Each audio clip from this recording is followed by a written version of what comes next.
Olá, sejam muito bem-vindos ao canal Marco Encontro. Eu sou Marco Renias e é um prazer ter vocês aqui. Muito bem, hoje eu vou conversar com um ator com mais de 40 anos de carreira, inúmeras novelas, teatro, musicais, um ator que viveu no Brasil, depois veio viver em Portugal, ficou 25 anos aqui, voltou para o Brasil agora e que no momento exerce uma profissão nobre, onde ele ensina e multiplica os seus conhecimentos e inspira novos talentos. Vamos conhecer a história dele, portanto, peguem a sua pipoquinha, sentem-se confortavelmente no seu sofá, se inscreve no canal, se ainda não está inscrito, deixa seu like, gente, não esquece porque é muito importante, comentem e compartilhem bastante, à vontade, porque isso ajuda o canal a crescer, ok?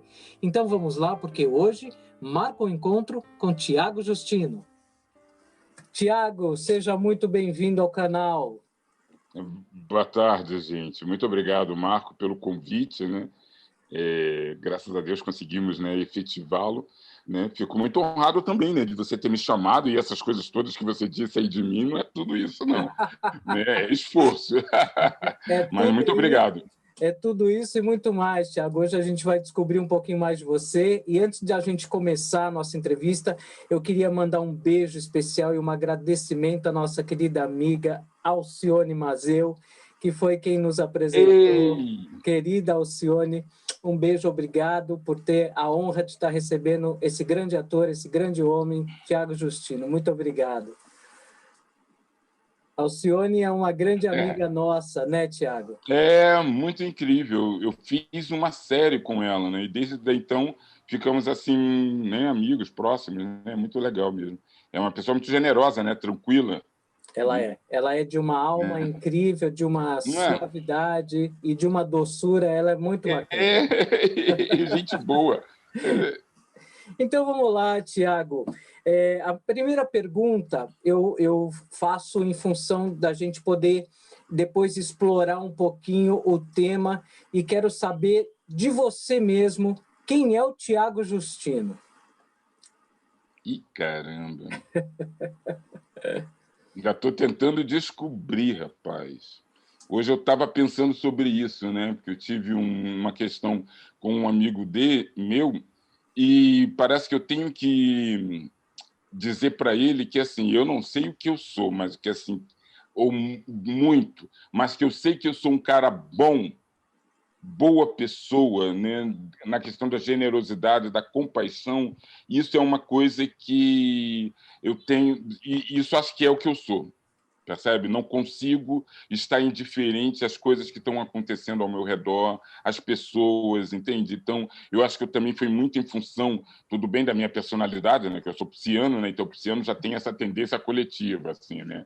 Para ele, mas também eu acho que da minha educação, né? Eu fui educado, por ser o mais velho, né? De cuidar dos meus irmãos. Então, eu tenho hoje feito uma espécie de gestão desse cuidado, porque às vezes eu esqueci um pouco de cuidar de mim. Mas, ao mesmo tempo, tem esse texto, né, Marco? De você tem que cuidar você primeiro, mas eu acho que eu sou, de uma certa forma, abençoado. Por fazer isso, Deus me abençoa, percebe? Quer dizer, então eu tenho quem cuide de mim. E o que eu entendi que essa bênção, por ser de Deus, ela tem que ser multiplicada, né? Então eu estou sempre, de uma certa forma, que é o que, como você diz, a questão até de ser professor, não é de passar um pouco de que é um pouco que sou. Eu também sou um pouco assim, sou humorado e também muito entusiasmado. Eu acredito muito. Sabe o entusiasmado? Sou eu. Entende? Então, isso estou sempre buscando. Mas eu acho que não é uma coisa que eu faço de propósito. Isso que, às vezes, Marco, me faz impressão, inclusive. Entende? Né? Porque eu queria. Porque, assim, cada ideia que eu tenho, não é? Ela acaba se tornando tomando um espaço na minha vida, né? Então a tendência é tentar realizá-las, né? E o que eu descobri agora com uma astróloga que eu achei muito interessante, que eu tenho a lua em Gêmeos, então, para eu não me preocupar com todas as ideias, porque assim eu sou a ideia por essa conjunção, entendeu? Então é como se eu me manifestasse a minha emotividade através dessas ideias, entende? Da comunicação, né? Que coisa Então, fantástica, Tiago. E isso é muito claro em tudo que você faz, você imprime bastante paixão, bastante verdade, e por isso eu acho que tudo aquilo que você fez foi recompensado com bastante sucesso, bastante reconhecimento. E como é que é, começou isso, Tiago? Como é que foi? Você logo pequenininho descobriu que gostava, a sua família incentivava, como é que foi isso? não, foi uma confusão na minha família, grande, foi uma confusão, né? Porque você vem de uma família muito humilde.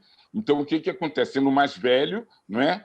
Aí, claro, mãe e pai, embora estivessem casados, mas com aquelas questões, né, de relacionamento, que eu digo sempre que era uma interferência da questão econômica, entende? Porque eu acredito que eles se gostavam, né? Qualquer tipo de relacionamento, mas tinha essa questão da econômica que era uma pressão muito grande. Então, o que que acontece com a minha mãe, que é isso que é uma grande confusão, ou seja, a minha mãe, por não se dar bem com meu pai, aí me colocou nesse lugar. Então, desde pequenininho, entendi, eu já fazia conta, sabe? Quer dizer, eu já era o homenzinho da casa, né? E o que que acontece? De repente, chega um dia, esse homenzinho com uma ideia de fazer teatro. E a minha mãe, não, não, não. Isso com Que é quantos isso? anos, Tiago? Eu tinha já 14, que foi já na escola, que já foi na escola. Mas essa questão do teatro, uma vez eu perguntei ao meu pai e ele disse que ele já sabia que eu era ator, mas desde os 4 anos. Olha Eu que queria bacana. isso, eu falei assim, mas como? Né? Se meu pai era ausente, como é que ele conseguiu, no pouco tempo que ele teve comigo, prestar essa atenção? Né? Mas eu acho que... eu sou cria de novela, né? Anos 60, a gente viu todas as novelas que tinham. E acontecia uma coisa que é muito interessante, que isso acabou me motivando bastante. A minha mãe, ela tinha um sonho de ter uma televisão tipo 60 polegadas, assim, daquelas grandes, assim. Um Isso. sonho dela imensa, queria uma grande. E aí ela conseguiu Olha. essa televisão. Só que quando ela colocou na sala, a sala era tão pequena que o Cid Moreira parecia que conversava com a gente. Então as novelas eram 3D. Percebe? Para mim aquilo era 3D, assim. Na altura de quem? Escravizaura. Eu ainda não Ah, fazia teatro, né? Então eu ficava brincando de escravizaura dentro de casa. Então todo o meu percurso sempre foi desse imaginário. Eu botava meus irmãos para representar. Aí lembro que na vila eu fiz, na vila onde eu morei, aí a gente fez o Chapeuzinho Vermelho, era o Lobo Mal, não é? Profissionalmente mesmo foi nos anos 80, foi com 20 anos, né? Que aí eu comecei com o musical, que é o meu sonho. que bacana. Você dança, né, Tiago? Danço, essa que é a minha Bacana.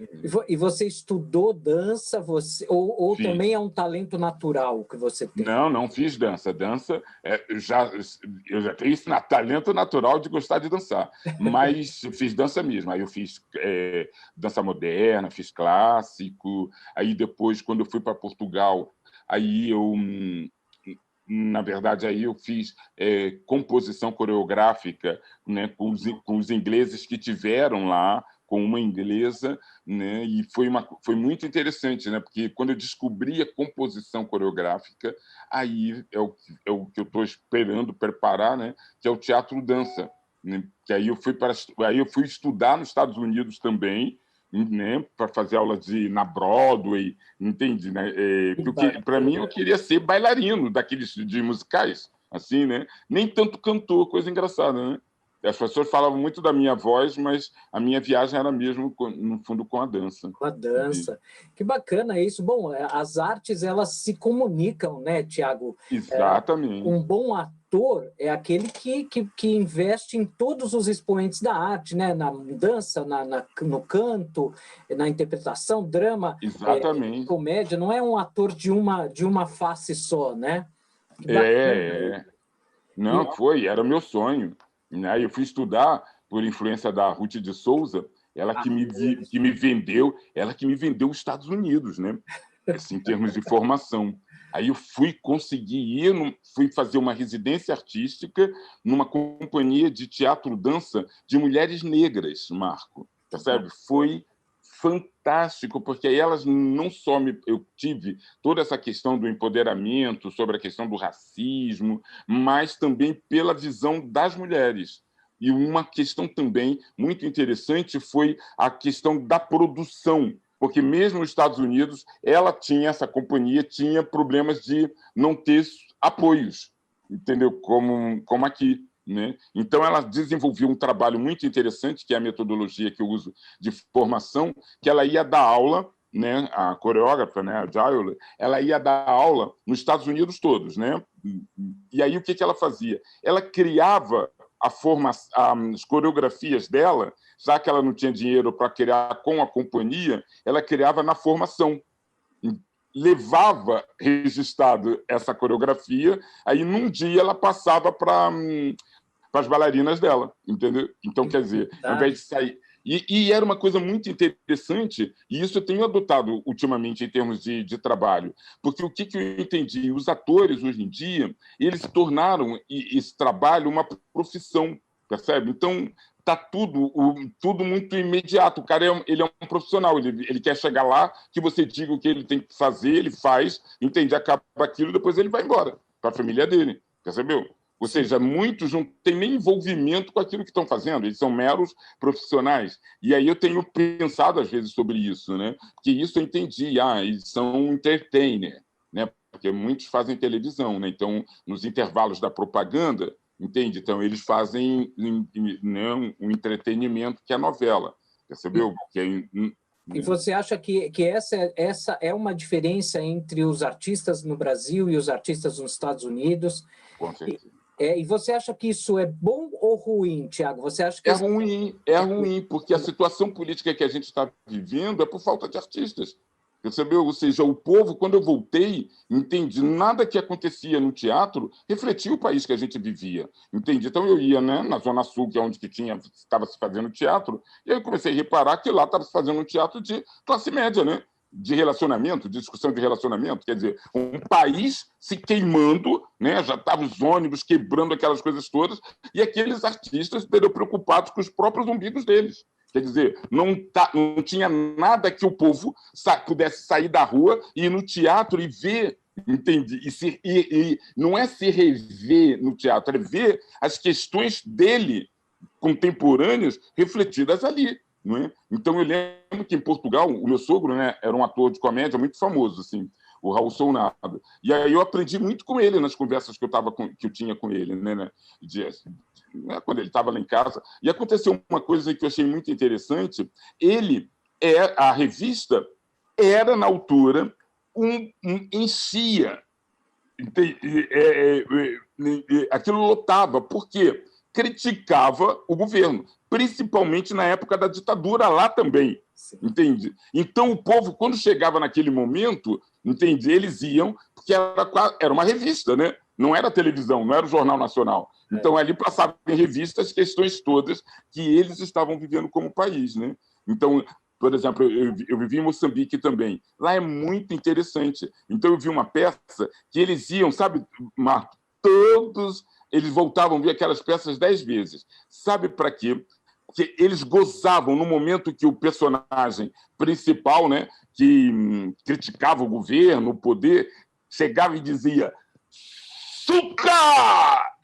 Olha, eles esperavam aquele momento para a plateia inteira. Famílias que, desde pequenininho aos mais velhos. "Suca!" Era uma catarse. Está entendendo o que é daquele povo? Fantástico, Tiago.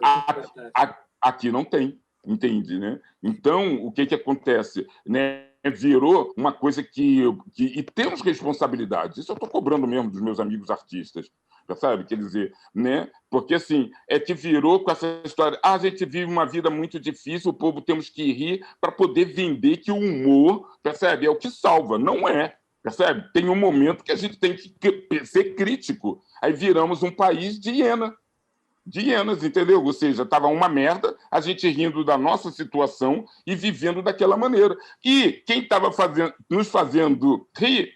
Ricos! Aí eu percebi, Quando teve a eleição do Bolsonaro e do PT, não tinha diferença entre comportamental, entende, de um artista de direita para outro de esquerda. Percebeu? Eram todos iguais. Entende? Então, percebe? Eu não conseguia identificar na atuação deles, por isso é que houve o bafafá todo.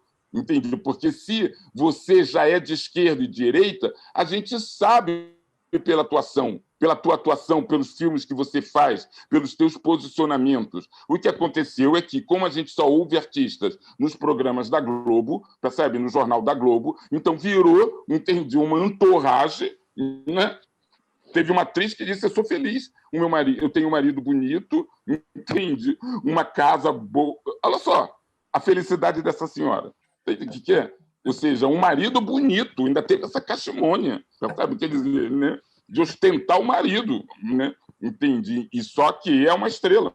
Né? Então, nós temos uma problemática política, né? Que não, o que aconteceu durante esses anos? O que foi fortalecido em termos culturais e teatrais, na verdade, foi a direita, foi a classe média, entende? Que teve acesso ao teatro. Como é que a gente quer mudar se não damos acesso, percebe? Quer dizer, a quem poderia mudar, que é o povo, né? Ele não tem escapatória, ele acaba seguindo, no fundo, esse respaldo da classe média, porque ele não tem referências. Né? Então, não temos espetáculos que... Eu estou trabalhando com podcast agora, né, escrevendo, e às vezes eu me assusto, porque aquilo é tão potente que eu próprio tenho medo, sabe, de lançar, percebe? Porque, na verdade, vai virar só uma discussão. Ninguém vai entender do que eu falo, percebe? Quer dizer, vão saber se eu estou bem na fita, se eu estou rico, se eu não estou rico. Está entendendo o que é? Porque dependendo dessa situação, muda. Está entendendo o que é? Eu acho que perdeu-se um pouco também a noção da origem, né, da arte. A arte sempre foi uma forma de comunicação direta com o povo, né? Sempre foi uma forma de fazer compreender a realidade através de um texto, através de uma interpretação, através de uma figura lúdica, né? Mas é sempre a comunicação direta. O teatro, principalmente, nasceu na rua, no povo, né? Nas arenas. Né? Por essa necessidade. Exatamente. Entende? Por essa necessidade. É que depois, durante esse processo todo, né, eu lembro que foi nos 80, que era o teatro de diretor, percebe? A gente queria trabalhar com aquele diretor. Então, por exemplo, eu trabalhei com Antunes Filho, com Aderbal, né? Aí, com Miguel Falabella, ou seja, com todas essas pessoas que estão aí, de uma certa forma, né?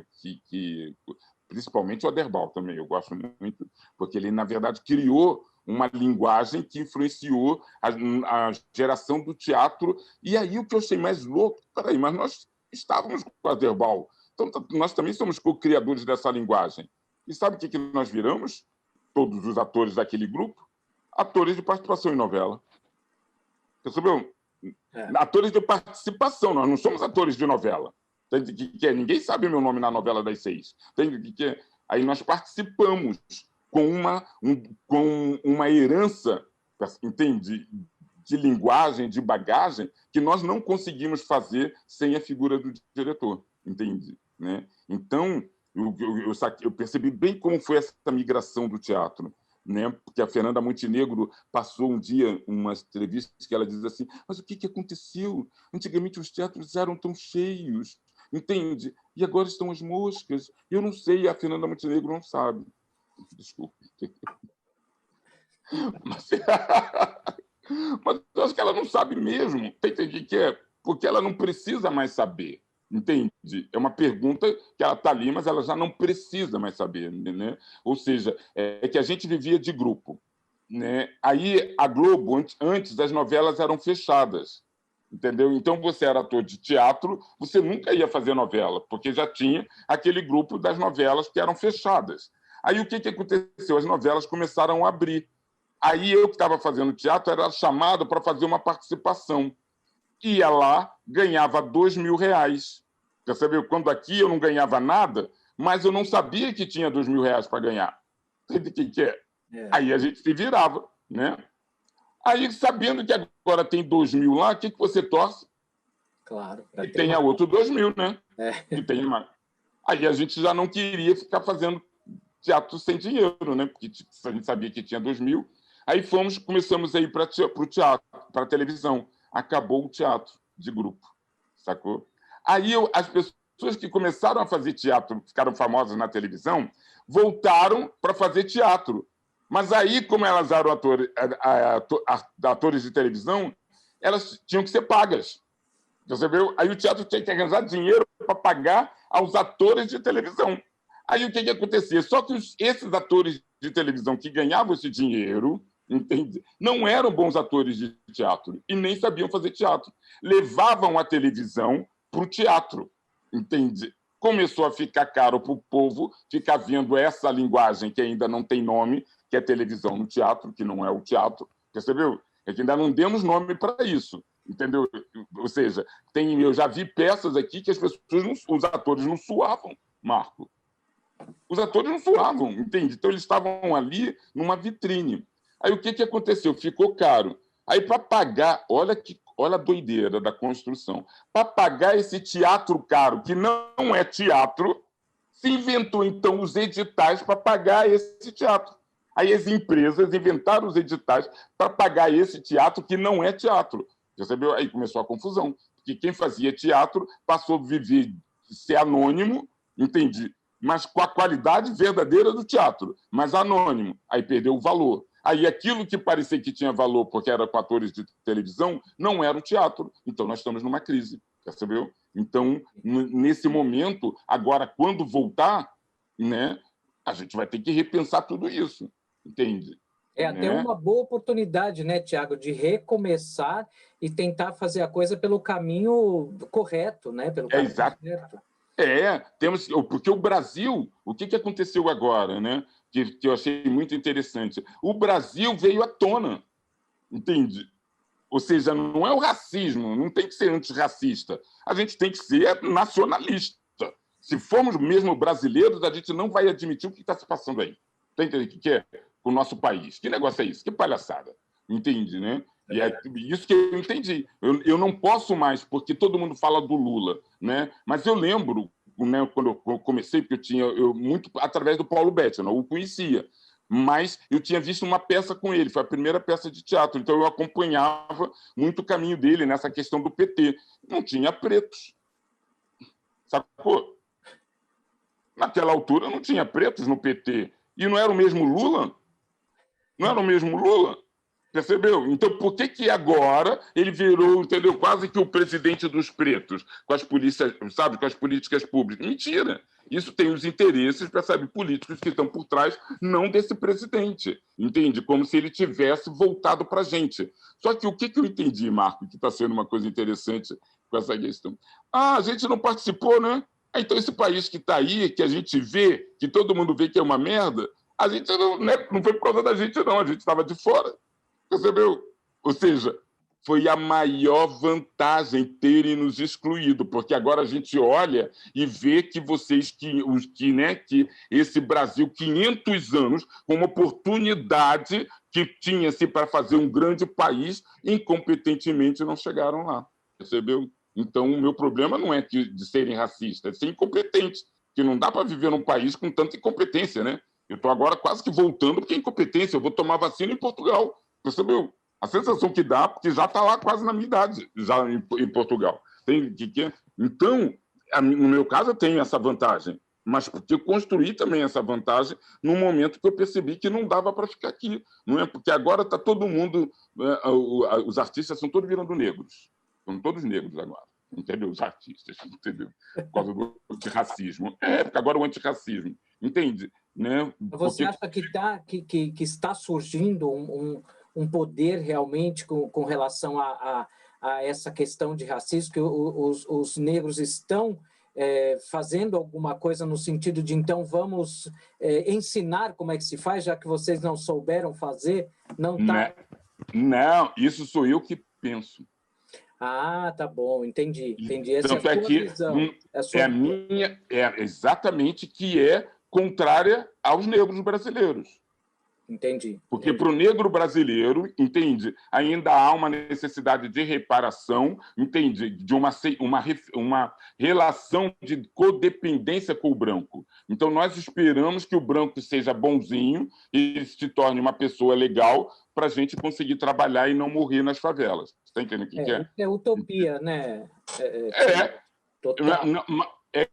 E que é a base, na verdade, do racismo ao contrário. Porque ele, como negro, enquanto espera isso, ele fica acusando o branco de racista. Percebeu? Quando o cara, até ele leva um susto. Se eu chegar para o Lula e falar que o Lula é racista, ele não vai entender. Percebeu? Porque não é essa problemática. O que acontece nisto é que nós não temos um país com a potência que poderia ter pelo fato de estarmos excluídos. Então eu agora estou escrevendo, estou começando a produzir, não porque os brancos não me dão oportunidade. Desculpe, Marco, porque o que eles estão produzindo não tem nada de interessante. Entende? Eu estou trabalhando, estou fazendo, percebe? Quer dizer, mas eles não estão, eu estou agora vendo Netflix, percebe? Quer dizer, nós não temos ainda um potencial de roteiristas, entende? Que entre no mercado, ainda mais com a Netflix chegando aqui, não é? Para refletir esse país. Os nossos roteiristas ainda são escritores de telenovela. Então, isso é muito redutor. Então, eles não vão conseguir escrever um roteiro que reflita a realidade do país, porque eles estão comprometidos, percebeu? Né? Estão fazendo novela. Né? E o que eu vi ali com a Netflix não é novela aquilo, por isso que é Netflix, entende? A gente está em busca, né, de outras construções, mas isso, por exemplo, lá fora acontece, porque os artistas, como não tem influência da Globo, sabe o que acontece lá, né? Grande, que eu já entendi, se dialogam. Eles sabem eles sabem que eu sou diferente, que eu vou falar uma coisa que eles nunca ouviram. Eles sabem. Entendeu? Então, eles ouvem. Aqui não. Não é interessante, porque eles sabem que é diferente. Aqui parece que é tudo igual. Aí, quando eu abro a boca e sou preto, tem o que é? Então, todas as minhas questões de negritude, você leva um susto, né? Você não estava habituado a conversar sobre isso. Você estava habituado a conversar sobre o quê? Você próprio, que foi o que aconteceu com a classe artística. Nós levamos, né? A minha amiga disse, houve uma deformação. Eu falei assim, desculpe, não foi deformação, não, isso é corrupção. Você está dizendo que é deformação porque você foi contratada muitas vezes por esses nossos amigos para você fazer teatro com a Lei Rouanet, entende? Mas você nunca... Agora você é negona, ainda brinquei com ela. Mas naquela altura que você estava fazendo essa peça da Lei Rouanet, lá como estrela, você não reparou que não tinha preto do teu lado? Que não tinha preto na plateia? Você não reparou que na produção não tinha negro? Entende? Onde que você vivia? Está entendendo o que é? Então, quer dizer, agora veio uma questão negra que é de cima para baixo. Está entendendo o que é? Então, agora tem que botar negro na Netflix, sabe o que é? Nos filmes. Então, eles estão agora trocando os personagens, sabe, tipo, pintando de preto, assim. Que absurdo, né, Tiago? Que absurdo, que absurdo. Exatamente, exatamente. E essas questões todas, Tiago, que te levaram a vir para Portugal, ou você tinha outro motivo para ter saído do Brasil? Foi exatamente esse motivo? Foi esse. E como papel de escravo. Como você encontrou Portugal, Tiago? Como é que com o Aderbal. Eu vi com uma peça do Aderbal. A Mulher Carioca teve um festival, um novo ciclo de teatro brasileiro. E a minha ex-mulher, ela fazia a divulgação da peça. Entende? Você foi casado com uma atriz portuguesa, é isso que você conheceu aqui? Exatamente. Entendi. E aí você chegou aqui, e como é que Portugal te acolheu? Porque você chegou há muitos anos aqui, né? Era outro país. Né? Mas aconteceu uma coisa muito doida, Marco, porque, assim, como negão, eu, né, sou negão, né? Então a gente já tem umas manhas de ser negão para você chegar no lugar. Aí quando eu chego aqui, era brasileiro. E, ainda tem mais uma coisa ainda, ou seja, agora eu sou brasileiro ainda preto. Aí, quer dizer, parecia que eles não viam que eu era preto, que eu era só brasileiro. Aí abriu a minha mentalidade. Está entendendo o que é? Ou seja, você se colocar só como preto é redutor. É Entende, né? verdade, é verdade. E você ficou quanto tempo aqui em Portugal, direto assim? Há 25, direto 25 mesmo. anos. E você ia ao Brasil ou não? Ah, não, vinha. Foi. Porque meus E, irmãos estão aqui, minha família. sim, e agora faz 7 anos que você está aí, né? Que você estava me contando.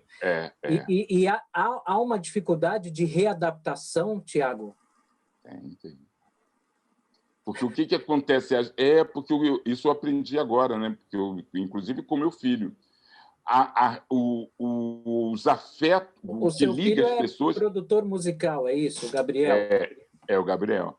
Que aí agora, como a gente não teve, olha que coisa incrível, né? Mesmo eu com ele, eu estava aí, mas por uma questão familiar, nós não tivemos o contato para se estabelecer uma relação paternal. Eu não sabia disso, eu pensava que estava tudo bem. Então, o que eu entendi? A gente teve muito pouco contato de afetos, percebeu? Era figura paterna com o filho, né? Mas, na verdade, ele não contava comigo em função das questões da mãe, ele não contava comigo como pai. Não é? Porque uma coisa que até um dia desse eu conversei. Mas você estava com problema com a tua mãe, por que você não veio morar comigo? Eu comprei um apartamento de 2 quartos. Percebeu? Justamente por você. Né? Então, percebeu? Mas como a mãe dizia que eu não estava, entende? Ele não contou com isso, entendeu? Então, o que eu percebi? Eu não estive aqui no país durante 25 anos, entende? Então, eu estou começando agora. Só que quando eu chego, tem uma questão, que aí a questão racial, sabe, nesse país, é que... Ai, como é que eu te digo isso? É muito problemático, porque eu comecei a me relacionar, os meus amigos brancos e negros, eles, na própria construção deles, o negro é pobre e mora longe, percebeu? Tanto do negro como do branco, certo? Então, o que acontece? Aí volto eu da Europa, entende? E não tenho esse perfil. Só que, como ninguém acompanhou essa construção, tá entendendo que é de 25 anos, eu acabo muitas vezes parecendo snob. Entende? Porque não tenho a construção que eu comecei a ver. Né? Eu lembro uma vez em Ipanema com um diretor, e aí ele estava falando de Paris. E aí, 30 anos atrás, a gente fica babando, né? Quando se fala de Paris, né? Porque ninguém foi a Paris. Miguel, então, fala bela, ele adorava estar naquela ponta da mesa para ficar contando história e a gente ali babando para ele. Só que esse diretor, Marco, ele falou de uma rua em Paris que, por acaso, eu estive nela. Aí, sabe, todo entusiasmado, eu querendo né, fazer parte. Eu falei assim, é lindo, tem aquele café, entende? Gente, o constrangimento que houve, percebe? Aí é que eu entendi como é que é complicado no país. Eu poderia estar sentado naquela mesa, entende? Ninguém se opôs, mas era porque eu era um negro, não tem problema, entende? Né? Não vamos ser racistas, né? Uhum. Agora, esse negro foi para a Europa e eu não fui? Ei, não estou entendendo. Percebeu? Entende? Né? Eu lembro, eu fiz uma peça em Portugal e não consegui ficar amigo desse ator exatamente por isso. Ele achava que ele não entendia a minha humildade. Percebeu? Então ele me ajudava, certo? Ele não sabia que eu era humilde. Então ele me ajudava pensando que eu não estava sabendo fazer a peça, né? Então, aí ele disse assim, usa a mão naquela hora. Mas foi uma mão que eu esbocei para usar, para dar para a patroa, né? Grande. Resumindo e concluindo, quando estreou a peça, que só dava eu, nem a Eunice Munhoz, percebe? Quer dizer, foi muito complicado para ele aceitar, entende, que, na verdade, eu não estava na posição que ele pensava que eu estava. Eu estava sendo humilde e recebendo tudo que ele estava me ensinando por humildade. Né? Então, mas isso eu entendo, porque são coisas que estão a nível e permanecem a nível inconsciente para manter o status quo que existe. Entende? Mas que tem que mudar, né, Tiago? Que precisa mudar. Esse status quo precisa mudar. Precisa mudar. E eu acho que o que você tem feito com relação à sua arte, ao seu conhecimento, eu acho que é isso efetivamente que ajuda a mudar. Eu tiro o meu chapéu para o seu trabalho, porque eu acho que obrigado. é verdade, eu acho que é muito engrandecedor quando você consegue passar e multiplicar para alguém uma sabedoria agregada de experiência na pele, de experiência verdadeira que você teve. Isso é muito Entendi. enriquecedor, isso é muito lindo. Porque eu fui aprendendo essa metodologia que eu tenho, eu aprendi aí em Portugal, porque eu observei uma novela que estava tudo certinho. Eu falei, mas por que não emociona, gente? Entende? Tá lá, sabe? Estão fazendo certo, são bons atores, né? Mas não emociona. Aí eu percebi, eles faziam ao pé da letra, o texto ao pé da letra, entende? E a gente, na verdade, por mais que segue o texto, né, mas o próprio texto brasileiro, a gente tem um potencial emocional que está na frente do texto, entende? Então, quando um ator brasileiro chega com a gestualidade, você sabe, quer dizer, é diferente do que estava aí. Aí eu fui pesquisar, fui trabalhar, e aí me tornei até uma coisa legal, que era o coaching dos atores que queriam chorar. Então as pessoas iam me procurar assim, Tiago, eu soube que você ensina a chorar, me ensina. Entende? Eles queriam chorar, porque na verdade eram tão oprimidos, estava tudo tão represado, que o que acontecia? O brilho de ser ator, né, é uma liberdade. Ontem eu estava dando aula e falei com eles, vocês têm que chegar já querendo ser ator, vocês querem ser famosos, aí vocês não sabem o que é ser famoso, entende? Percebeu? É que querendo ser ator, aí você lembra assim, pô, eu adoro aquele ator, né? Eu vou fazer que nem a... Ontem eu brinquei, né? Vou fazer que nem a Carrie Estranha. Entende o que é? Mas eu já tenho uma inspiração para poder fazer. Não existe isso. Percebe? Esse desejo de... Parece que fica dependendo do o que eu faço para me tornar uma estrela, né? E não um ator. Ator de verdade. Um ator de verdade. Que bacana, que papo legal.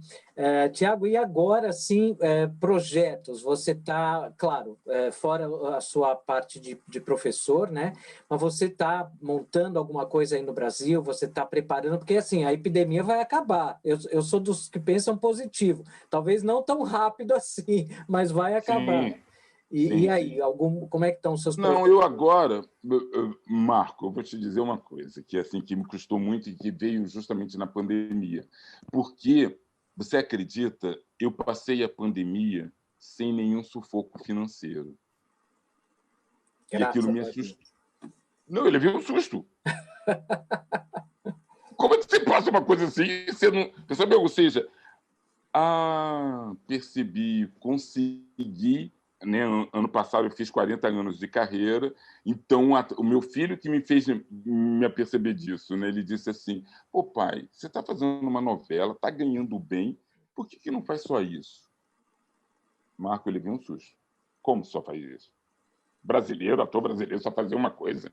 Em Portugal fazia publicidade, dava aula, fazia teatro, corria, sabe? Quer dizer, então aquele corre-corre fazia parte. Então, com a pandemia, ter parado me trouxe também a consciência que eu sou um ator principalmente de TV e cinema. Entende? Cinema, então, agora é o que está mais me projetando. Consegui fazer durante a pandemia, fiz 4 filmes durante a pandemia. Que bacana. Entende, isso, né? Thiago. E com papéis, né, que às vezes isso me chama muita atenção com a questão da negritude, porque muitos negros não conseguem reconhecer o meu valor, né, enquanto ator negro, porque eu não faço só papel de negros estereotipados, tá entendendo? Sim, ou seja, então eu faço outros filmes que não são vistos pelos negros. Então é o que eu tenho chamado a atenção. Por exemplo, eu fiz o Getúlio. Getúlio não era um filme de negro, era sobre o presidente do Brasil, mas como personagem negro muito importante. Sim. A negada não viu. Então ela não consegue reconhecer que esse papel foi o que me fez ficar no Brasil. Ou seja, então são questões que eu estou começando a ver que são redutoras, né? Ontem eu estava falando com esse meu amigo, pô, por que eu tenho que fazer Lima Barreto? Eu não quero falar de racismo. Até brinquei, o Leandro está ali, entendeu? O Leandro já está fazendo Lima Barreto. Então, Lima Barreto já é um autor que está sendo conhecido através do Leandro. Deixa eu fazer outra coisa, entende? Né? que é o que eu quero. Podcast, percebe? Quero fazer, que é a ideia que eu estou agora, que é adaptar peças de teatro para podcast. Entende o que é? Que Ou seja, né? Não é no potencial de áudio, entende? Não de vídeo, né? Percebeu? De áudio. Remonta um pouco aquelas peças de rádio, né? As novelas de rádio. Que coisa fantástica. Que coisa fantástica. Entendeu? Porque aí o que eu entendi? Pô, eu não consigo ouvir podcast correndo na praia. Aquilo me atrapalha, entendeu? O cara começa a falar, entendeu? Agora, se for um podcast contando uma história, com músicas, percebe? Que essas coisas todas, é para praia, entende? Né? Então, é uma coisa que eu tenho pensado, olha só, mas eu não posso pensar só como negro. Sim, senão você fica refém, entende? Na verdade, esse podcast é para criar conteúdos para que o povo acesse a emoção que ela perdeu contato. Entende? Porque as novelas da Globo não estão mais emocionando, porque é temática, são novelas temáticas. Aí você vê o núcleo dos gays, o núcleo do humor, o núcleo do sofrimento. Entende? Aí você já entendeu, não é? É diferente do que era com a Janete Claire, que ela contava uma história, então você ficava acompanhando a história, sabe? Daquele cara que chegou na cidade, que vai... Entendeu? Aí você vai encontrando fulano, aí você tem uma história que é linda, mas... Porque era outro momento, agora não. Você acredita? Eu estou há 2 semanas que eu deixei de ver televisão. Record, tô só Netflix, entende? Né? E isso, olha que incrível, está me trazendo uma paz que eu não tinha me apercebido. No dia que eu fui para São Paulo fazer um dos filmes, tinha acabado de sair a notícia da morte das 2 meninas aqui na porta de casa, aqui no Rio. Né? E aí eu ouvi isto. Olha, né? Estou saindo de casa, estou tomando banho, me arrumando, ouvi essa matéria.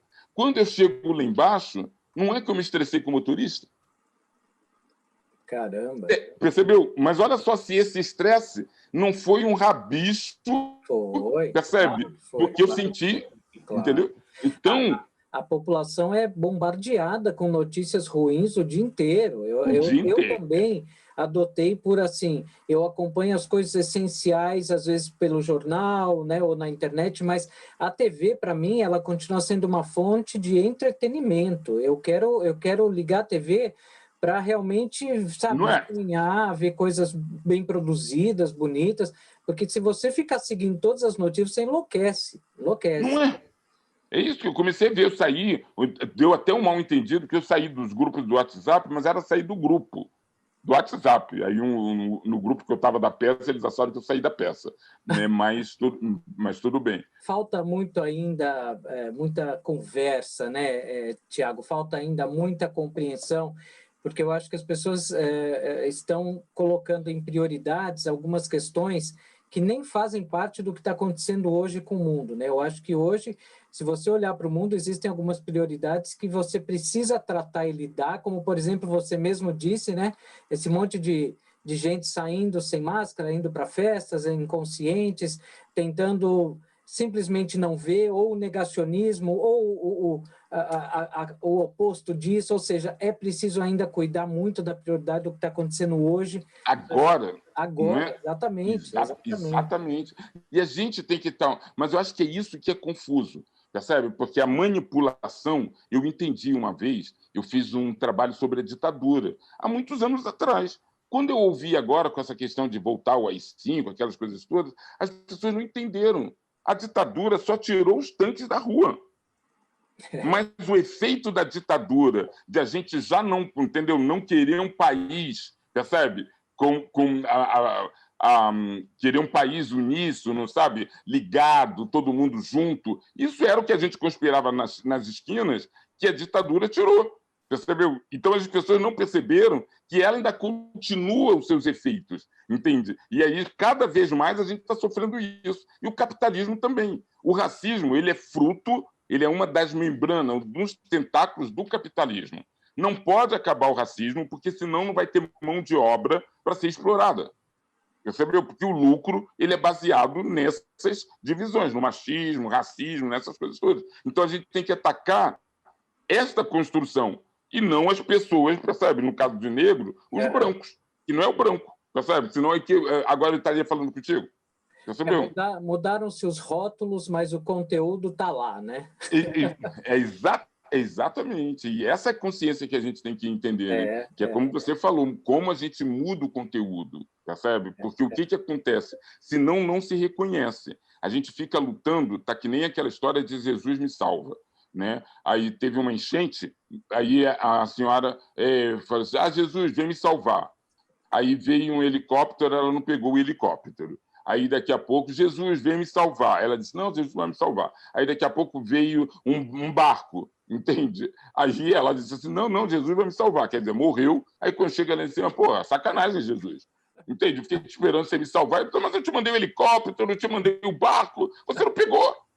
Percebeu? Ou seja, então as pessoas elas estão querendo, entende, o que está sendo dito, que é de controlável. Entende? E não no dia a dia dela, como é que ela pode dar volta a isso? Né? O meu amigo cobra que assim que eu estou querendo fazer Shakespeare e não Lima Barreto. Mas ele não percebe que eu, como negro, estou pagando a ele, um cara que eu não conheço de lado nenhum, conheci na internet, reconheci o valor dele, para a gente poder fazer um trabalho para formatar, entende? O que eu entendi? Eu não posso criar agora, esse é o meu dilema, tá? Falando de projetos. Eu não posso criar algo que está em crise, com uma outra roupa. Entende? Então, eu não posso usar os meios de produção que se usava antes da pandemia, entende? Porque aquilo já estava em crise. Né? Então, eu estou mexendo, que foi a ocupação que eu fiz na Cidade das Artes, para descobrir, entende? Como mudar o meio de produção. Porque aquele meio de produção era uma base que estava baseada na corrupção. Percebeu? Exatamente. Né? Então, eu não posso repetir esse valor.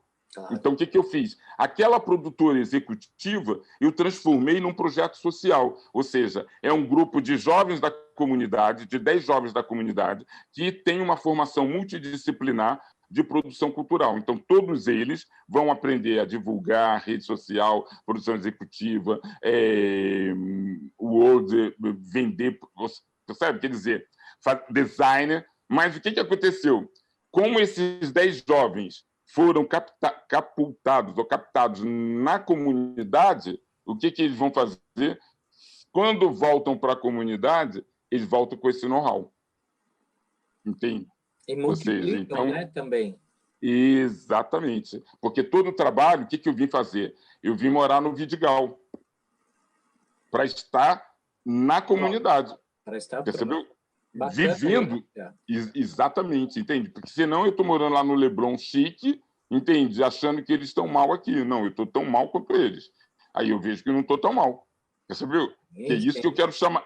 Que é isso que eu quero chamar atenção. E não moro lá no prédio, não. Eu estou morando mesmo numa casinha, sabe, simples, sabe, essas coisas todas, porque é mais barato, percebeu? Eu não gasto tanto, estou mais calmo, estou mais criativo, porque eu não estou com pressão de dinheiro, crio mais, porque não tem nada. É isso que eu comecei a entender. Né? E que eu não faço parte. Eu gosto de morar aqui porque eu cumprimento. Saio de manhã, Marco, parece que eu sou vereador. Sabe aquele? Olá, oi, como é que tá? E aí, Ian? A criancinha. Entende? E isso me dá um bem-estar. Eu tenho. Ai, como é que eu explico isso? Eu tenho acordado para estar ali na rua, para estar na rua. Sabe, com vontade de estar ali na rua. Que bacana. E isso você passa até para a própria comunidade, né? Essa felicidade de estar aí, ou seja, não é ruim. Né? Não, tem os problemas, tem, mas também lá no Leblon também tem problema, não é verdade? Mas lá, aqui a gente tem problemas de sanidade, que eu digo que é mais de saúde pública. Saúde pública. Percebeu? Lá é de saúde mental, no Leblon. É verdade. Não é verdade? Eu tô muito preocupado de andar com as pessoas do Leblon, entende? Porque aquelas pessoas não estão bem, né? Entende? Ou seja, eles têm uma necessidade de uma coisa. E no outro dia eu vi a moça atravessar, entende? A farmácia não, a padaria, com uma coisinha assim na mão. E ela estava conversando, eu não entendi. Ela disse, deixa eu lá que eu tenho que tomar meu Rivotril. Essa aí eu vi tomar. E aquelas que já tinham que saíram de casa já com ele tomado. Entende? Então, é uma sociedade que está doente. Então, nesse momento, eu tenho proposto e falado muito sobre isso, né? Se há uma possibilidade de ajudar o Brasil, na verdade, pode ser a cultura negra. Está entendendo o que é? Pelo exemplo de resistência desse ano todo, a maneira de estar, sabe? A questão da coletividade. O que eu digo sempre é assim, se você foi criado com quarto, com cama de beliche, você é de esquerda. Tem a propensão para ser de esquerda, porque ali você dividiu já o quarto. Quando você, entende, só teve o teu quarto individual, você tem uma propensão para ser de direita. Entende? Né? Não é? Maluca, né? Porque é uma construção, entende? Do dividir e o do não dividir. Porque o não dividir é baseado no lucro. Aquelas pessoas todas ali, aquele garoto naquele quarto sozinho, ele está sendo criado para poder ter, né? Para ganhar dinheiro, né? Não é para mudar a sociedade. Quem está no quarto está querendo mudar a sociedade para ter um quarto sozinho um dia. Que bacana.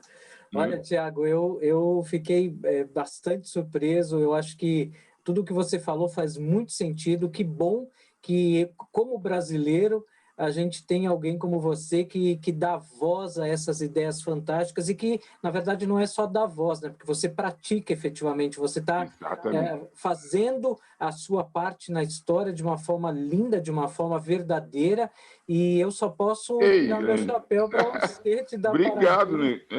Fico até contente, porque às vezes a gente faz tão espontaneamente que é bom também ter esse retorno, né, de alguém de fora, né, e eu gosto muito de ouvir isto, né, porque tem momentos, né, eu estou para ter essa conversa com esse rapaz que está me ajudando no podcast, para explicar para ele que aquela crítica, para o meu caso, como homem negro que está nessa batalha, me desmotivou. Percebeu? Sim. Porque, assim, eu tirar do meu salário para adiantar o pagamento para ele, entende? Para ele ficar contente, para a gente poder trabalhar, porque eu fiquei contente que ganhei, né, a antecipação do filme, divido isso com ele, e depois recebo uma crítica, tá entendendo? E que, de uma certa forma, é isso que eu tenho tentado falar com a negada, de tanto vocês ficarem na crítica, que vocês esquecem da gratidão, entendeu?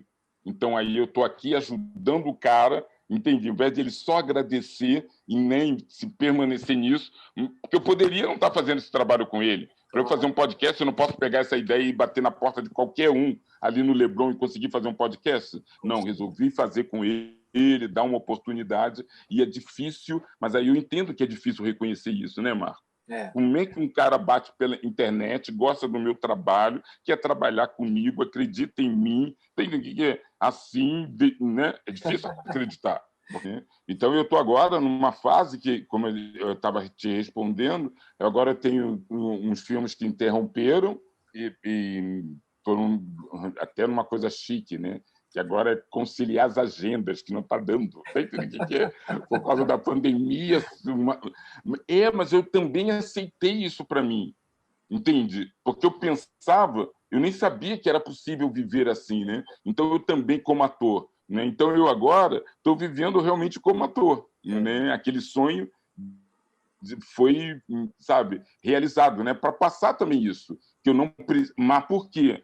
Porque eu também diminuí a frasquia, percebeu? Sim, ou seja, sim. Eu não quero mais ser, não precisa mais ser mais do que isso. Eu estou trabalhando, porque eu também tenho uma questão que é interessante, todos os personagens que vêm para mim, parece que é para mim embocadura. Eu teria que dizer aquilo naquele momento, porque eu estou vivendo. Eu estou fazendo um agora que solta pipa. Você acredita?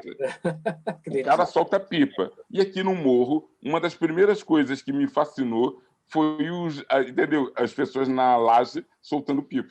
Entende? As pipas que eu comprei para os garotos. Entende? Olha que coisa doida, né? Como é que eu vou fazer um filme que o cara solta pipa? O universo, Tiago, está aí e respondendo aos nossos inputs, né? Aquilo que a gente projeta, ele devolve melhorado. Exatamente. E é isso que a gente tem que estar atento, né? Que isso acontece, né? Então, temos que ter uma qualidade, né, de vida muito saudável para estar produzindo coisas que não magoem a outra, que tenham uma construção, sabe, de preocupação, de interajuda, né? Eu estou muito orgulhoso, meu filho criou um projeto aqui para a comunidade, dentro dessa concepção também de ajudar a comunidade. Então, entende? Então, eu acho que ele sentiu que eu não estou nesta, percebeu? Acho que o grande confronto foi isso, que quase que no imaginário dele, um pai tinha que exigir isso dele, entende? E eu não exigia, entende? Aquilo ele embaralhou. E agora não, ele vem com um projeto social. Aí agora a gente está junto, porque agora eu posso ajudar ele pela prática que eu tenho, mas é um projeto que é dele, de música dele, e de como essa juventude e ele, junto com esses jovens, podem fazer uma música que ajuda a comunidade, entende? Né? Para que a pessoa, que a gente, os artistas, comecem também a se conscientizar que a gente trabalha para ajudar a comunidade. Eu tenho o maior respeito por sertanejo, porque sertanejo não vive da Fátima Bernardes, é dos fãs deles. Eles têm essa relação com os fãs. Isso é muito doido, né? Isso é verdade, verdade. Que a gente não tem como ator. Bom, meu querido, estamos chegando ao final. Quando o papo é bom, passa assim rapidinho. Foi rápido. Eu te agradeço mais uma vez pela paciência, pelos ouvidos, por tudo que você disse. Muito obrigado pelo carinho. E muito obrigado, coloco à sua disposição, Thiago. O canal tem um alcance que também vai até a África, aqui na Europa, alguns países, nos Estados Unidos. Aquilo que você tiver desejo de divulgar, que eu puder ajudar, eu vou me sentir muito feliz, porque acredito no seu trabalho e gostei muito de conhecê-lo um pouco melhor hoje. Muito obrigado, Marco. Muito obrigado mesmo. Obrigado. Tá, vamos falando, então. Tá bem, então. Um grande beijo e sucesso para você. Muito obrigado. Tamo junto.